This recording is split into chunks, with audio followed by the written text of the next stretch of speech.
একটা ক্ষুদ্র মাছি, যাকে আমরা বিরক্তিকর, নোংরা ও রোগবাহী বলে তাড়িয়ে দেই, সেই মাছির ভেতরেই লুকিয়ে আছে এমন এক রহস্য যা চমকে দিয়েছে আধুনিক বিজ্ঞানকেও।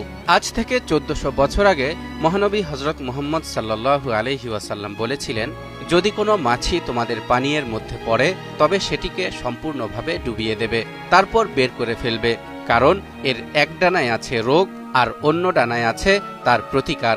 তখন হয়তো অনেকেই ভাবত, এটা কিভাবে সম্ভব? একই প্রাণীর এক ডানায় রোগ আর অন্য ডানায় তার ওষুধ। এটা তো সত্যিই অবাক করার মতো একটি বিষয়।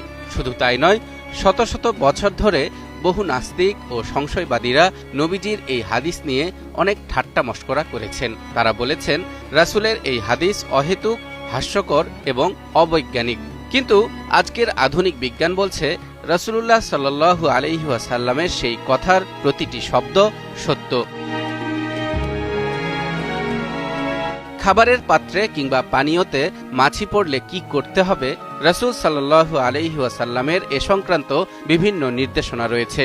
মাছি সংক্রান্ত সেই হাদিসগুলোর প্রায় 50টি ভিন্ন ভিন্ন বর্ণনায় একত্রিত করে বিশিষ্ট ইসলামিক স্কলার শাইখ খলিল ইব্রাহিম মুল্লা খাতির আলাদা একটি কিতাব রচনা করেছেন, যার নাম আল ইসওয়াবা ফি সিহহাতিল হাদিসিস যুবাবা। এই কিতাবে তিনি রাসূলুল্লাহ সাল্লাল্লাহু আলাইহি ওয়াসাল্লামের এই হাদিসটি তুলে ধরেছেন। নবীজি বলেছেন, তোমাদের কারো খাবার পাত্রে মাছি পড়লে তা এর ভেতরে ডুবিয়ে দাও, কেননা তার এক ডানায় রোগ এবং অপর ডানায় নিরাময় রয়েছে। সে জীবাণুযুক্ত পাখা ডুবিয়ে দিতে চেষ্টা করে, কাজেই তা সম্পূর্ণভাবে ডুবিয়ে দাও।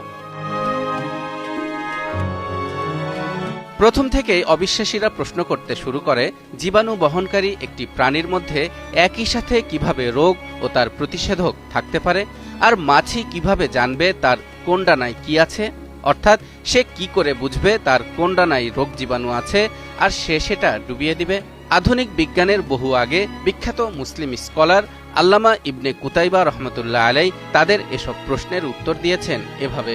পিঁপড়ারা জানে কিভাবে গ্রীষ্মকালে শীতের জন্য খাদ্য সংরক্ষণ করতে হয়, এবং যখন শস্য পচতে শুরু করে তখন তারা এটিকে পিঠে বহন করে নিয়ে যায় এবং একটি রাতের জন্য এটি ছড়িয়ে দেয় চাঁদের আলোর নিচে শুকানোর জন্য।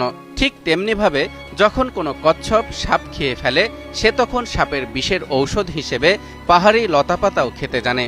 ঠিক এভাবেই মাছির মধ্যেও আশ্চর্যের বিষয় থাকতে পারে এবং রোগ ও শিফা উভয়ই থাকতে পারে। এবং যেহেতু হাদিসটি সহিহ, সেহেতু একে আলাদা করে সঠিক প্রমাণ করার দরকার নেই আমাদের, বরং যারা অস্বীকার করছে তারাই ভুল প্রমাণ করুক।